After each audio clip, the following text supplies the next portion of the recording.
2024 के लिए बीजेपी ने अपनी स्पेशल 38 टीम तैयार की है। राष्ट्रीय अध्यक्ष जेपी नड्डा की टीम में नए उपाध्यक्ष, सचिव और महामंत्री के नामों का ऐलान हुआ है। आगे विस्तार से इस पर देंगे जानकारी, लेकिन इससे पहले आपको बड़ी खबर बताएंगी प्रिया सिन्हा। देखिए, विपक्षी दलों के करीब 20 सांसद मणिपुर पहुंचे, जहां पर उन्होंने हिंसा पीड़ित लोगों से मुलाकात की, प्रभावित इलाकों का दौरा किया। विपक्ष कह रहा है कि मणिपुर पर वो सियासत करने नहीं बल्कि दर्द बांटने आए हैं। तस्वीरें आप तक पहुंचाएंगे हर एक डिटेल्स के साथ, लेकिन उससे पहले अगली बड़ी खबर के लिए रुख करेंगे महिमा सिंह कंवर का। मैं बात करूंगी योगी के बुलडोजर की। देखिए, योगी के बुलडोजर की चर्चा सिर्फ यूपी तक ही सीमित नहीं है, बल्कि उत्तराखंड और मध्य प्रदेश में भी इस मॉडल को अपनाया गया है। तो अब पश्चिम बंगाल में भी हाईकोर्ट ने बुलडोजर मॉडल अपनाने की सलाह दे डाली है। इस पूरी खबर को लेकर मैं आपको दूंगी विस्तार से जानकारी। चौथी बड़ी खबर आपको बताएंगी आयुषी शेखावत। तो देखिए, झारखंड के बोकारो में मुहर्रम के दौरान निकलने वाले ताजिया जुलूस में दर्दनाक हादसा हुआ है, जिसमें 4 लोगों की मौत हुई है। विस्तार से इस पर जानकारी देंगे, लेकिन उससे पहले बड़ी खबर के लिए चलते हैं पूजा के पास। और देखिए, जिस बड़ी खबर का जिक्र हमने सबसे पहले किया वो है स्पेशल 38 टीम की, जो बीजेपी ने तैयार कर ली है। जेपी नड्डा की इस टीम में वो 38 चेहरे कौन कौन से हैं साफ हो चुका है। और बड़ी बात है कि 5 राज्यों में इसी साल होने वाले विधानसभा चुनाव और 2014 के लोकसभा चुनाव से पहले टीम बीजेपी का ऐलान हो चुका है। आज सुबह बीजेपी अध्यक्ष जेपी नड्डा ने अपनी नई टीम का ऐलान किया। केंद्रीय पदाधिकारियों की नई टीम की लिस्ट में कुल 38 नाम है। इसमें नए और पुराने चेहरों का समन्वय बिठाने का प्रयास हुआ है।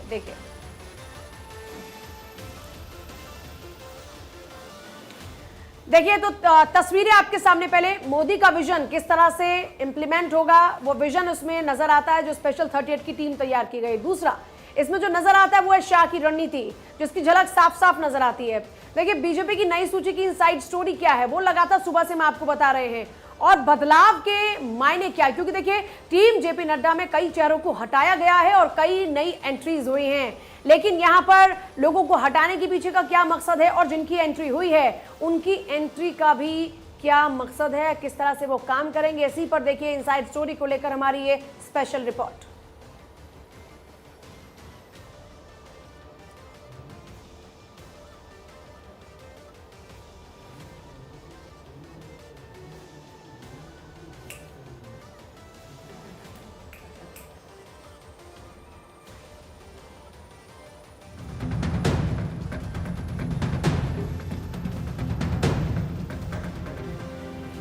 दो 2024 के महासमर को देखते हुए बीजेपी ने अपनी तैयारियां शुरू कर दी हैं। एक तरफ पीएम मोदी और अमित शाह उन राज्यों का दौरा कर रहे हैं जहां इस साल विधानसभा चुनाव होनी है, तो बीजेपी ने अब संगठन को मजबूत करने का काम शुरू कर दिया है। 2024 से पहले जेपी नड्डा की नई टीम का ऐलान हो गया है, जिसमें उत्तर प्रदेश, राजस्थान, छत्तीसगढ़ और मध्य प्रदेश का खास ध्यान रखा गया है। तो कांग्रेस छोड़कर बीजेपी में आए ए.के. एंटनी के बेटे अनिल एंटनी को बीजेपी का राष्ट्रीय सचिव बनाया गया। वहीं यूपी में बीजेपी का पसमानदा मुस्लिमों पर कितना फोकस है, उसका अंदाजा इस बात से लगाया जा सकता है कि पसमानदा समाज के आने वाले एमएलसी तारिक मंसूर को राष्ट्रीय उपाध्यक्ष बनाया है। इसके अलावा 3 पूर्व मुख्यमंत्रियों को राष्ट्रीय उपाध्यक्ष बनाया गया। वसुंधरा राजे, पूर्व सीएम राजस्थान, डॉक्टर रमन सिंह, पूर्व सीएम छत्तीसगढ़, रघुवर दास, पूर्व सीएम झारखंड।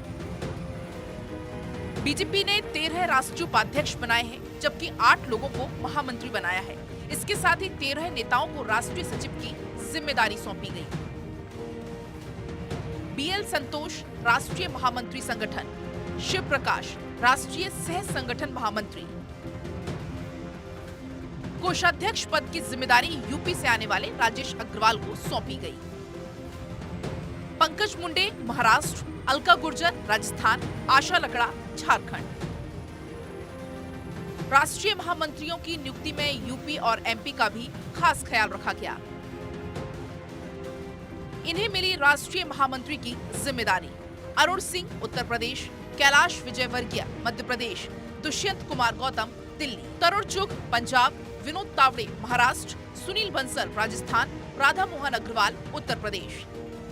दरअसल बीजेपी ने 2024 के लिए अपनी तैयारियां शुरू कर दी हैं और संगठन में भी क्षेत्रीय और जातीय समीकरणों का पूरा ख्याल रखा गया है। सबका साथ सबका विकास की दिखी झलक। यूपी पर फोकस, सबसे ज्यादा 6 नाम यूपी से। पसमानदा पर फोकस, तारिक मंसूर को जगह।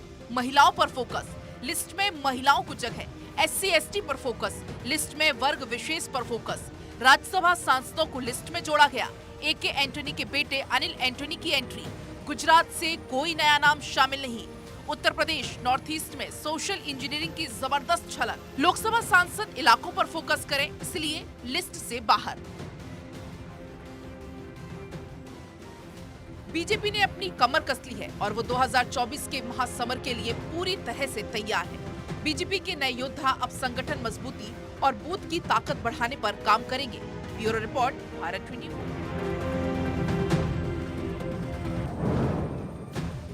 तो देखिए 2024 की रणनीति पर काम तय हो चुका है और एक एक सीट को भेदने की तैयारी की जा रही है। अगर अकेले उत्तर प्रदेश की बात करते हैं, 6 चेहरों को जगह मिली है उत्तर प्रदेश से। इसी तरीके से हर राज्य का ख्याल रखा गया है और वहां के नेताओं को इस स्पेशल 38 टीम में जगह दी गई है, तरजीह दी गई है। 2-3 खास बातें ये हैं कि जिस तरह से जिन नेताओं को यहाँ से हटाया गया है इस टीम में से, उनको भी उनके संसदीय क्षेत्र की जिम्मेदारी दी गई है। तो यहाँ पर ऐसा नहीं है कि उनको हटाने का मकसद उनका डिमोशन है, बल्कि उन्हें एक नई जिम्मेदारी दी गई है। और बड़ी बात ये देखिए, जिस तरह से बात करते हैं मध्य प्रदेश की, तो कैलाश विजयवर्गीय को यहाँ पर देखिए शामिल करते हुए एक संदेश देने की कोशिश ये साफ तौर पर की गई है कि साहब देखिए, हम किस तरीके से जो पुराने और नए नेता उनके बीच में सामंजस्य बिठा रहे हैं। आपको ये भी याद होगा कि कैलाश विजयवर्गीय पिछले कुछ दिनों में साइड लाइन रहे, लेकिन अब अगर अभी की बात करते हैं तो फिलहाल एक बार फिर से उनको मुख्य धारा में जोड़ा जा रहा है, क्योंकि इस वक्त जिस तरीके से मध्य प्रदेश चुनावी राज्य भी है और किसी भी लिहाज में बीजेपी जरा सा भी नुकसान नहीं झेलना चाहती है। ऐश्वर्य हमारे साथ जुड़े, हमारे सहयोगी जो कि जयपुर से इस वक्त हैं। ऐश्वर्य, राजस्थान की अगर बात करते हैं तो ये भी एक चुनावी राज्य है।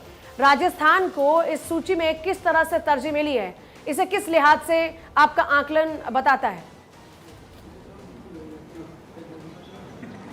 देखिए, जिन राज्यों में चुनाव है, राजस्थान, मध्य प्रदेश और छत्तीसगढ़, तीनों ही चुनावी राज्यों पर विशेष रूप से फोकस किया गया है। यदि इस पूरी लिस्ट को खंगाल कर देखें तो तीनों स्टेट को पदाधिकारी मिले हैं। राजस्थान से प्रमुख जो नाम है, जिसे लेकर इंतजार भी था कि आखिरकार नाम का क्या होगा, इससे लेकर 2 तरीके की बातें हैं। वसुंधरा राजे को अभी फिर से उपाध्यक्ष बनाया गया है। यदि उन्हें फिर से उपाध्यक्ष बनाया गया है तो उनके जो समर्थक हैं उनका ये मानना है कि वसुंधरा राजे का कद लगातार बढ़ रहा है, आगामी दिनों में उन्हें महत्वपूर्ण जिम्मेदारी दी जा सकती है।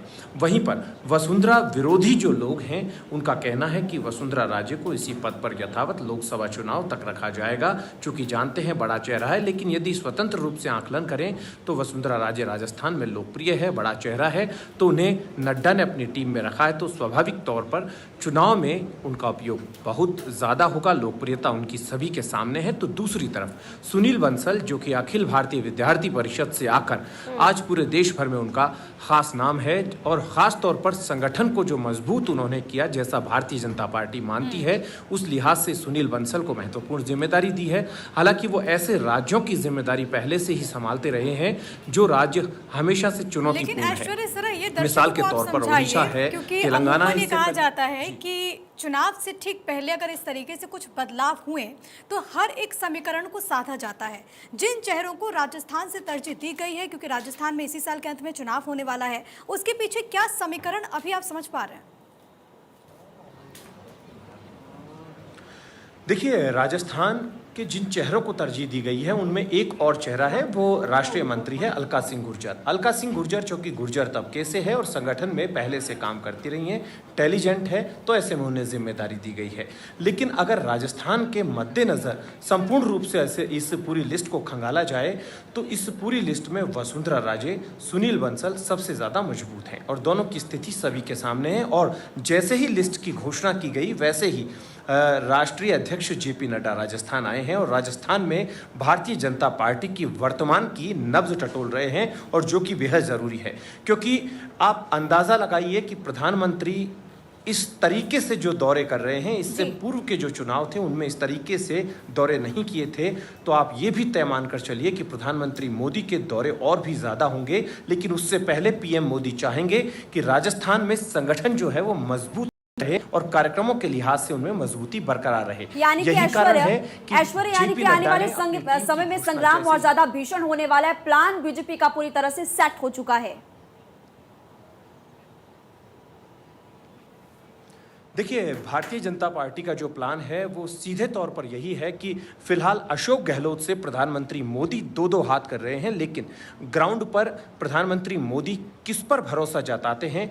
वह जेपी नड्डा ने अपनी टीम में खासतौर पर वसुंधरा राजे को जगह दी है, तो दूसरी तरफ सुनील बंसल जो कि दूसरे राज्यों में लगातार व्यस्त है, उन्हें जगह दी है। लेकिन उपयोग किस लिहाज से वसुंधरा राजे का इन चुनाव में किया जाएगा, क्योंकि इन तीनों स्टेट की अगर हम बात करते हैं तो मध्य प्रदेश में शिवराज सिंह चौहान जो कि पहले उपाध्यक्ष बनाए गए थे, बाद में मुख्यमंत्री बन गए, तो उपाध्यक्ष वो रहे नहीं। तो अब रमन सिंह और वसुंधरा राजे दो पूर्व मुख्यमंत्री, रमन सिंह छत्तीसगढ़ के हैं, वो दो पूर्व मुख्यमंत्री जेपी नड्डा की टीम में शामिल है। तो आप ये भी मानकर चलिए कि अब जो जेपी नड्डा चाहेंगे वो यही चाहेंगे कि राजस्थान के संगठन को मजबूत बनाया जाए, और मजबूत बनाने से पूर्व इस टीम के ऐसे लोगों को भी राजस्थान भेजेंगे जिन लोगों की राजनीति में और संगठन पे मजबूत पकड़ है।